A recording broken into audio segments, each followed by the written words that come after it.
نا خدا ہم خاکیوں کی ناؤں کا کوئی نہیں، عالم قرآن کہاں ہے جانتا کوئی نہیں۔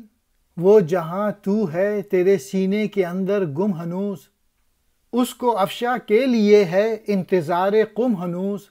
ایک جہاں جس میں نہیں ہے امتیاز خون و رنگ، شام رخشندہ ہے جس کی غیرت صبح فرنگ۔ زندہ رود اب علامہ اقبال جواب دیتے ہیں سید حلیم پاشا کو، ہم انسانوں کی کشتی ملا کے بغیر ہے، ملا کے بغیر ہے۔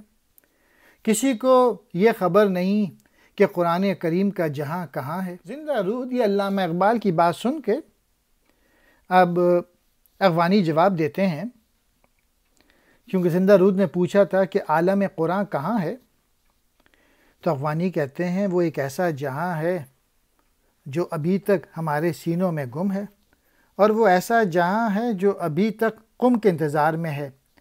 گویا وہ جہاں کسی ایسے منہ سے نکلتے ہوئے ان الفاظ خدا کے حکم سے اٹھو کا منتظر ہے۔ جب ایسا وقت آ گیا تو وہ عالم بھی ظہور پذیر ہو جائے گا۔ وہ ایک ایسا جہاں ہے جس میں خون و رنگ میں کوئی فرق نہیں ہے، اس کی شام مغرب کی صبح سے بھی زیادہ روشن ہے۔ گویا اس میں رنگ، نسل اور حسب و نسب نہیں چلتا، بلکہ سب انسان برابر ہیں، کالے اور گورے پہ کوئی فرق نہیں۔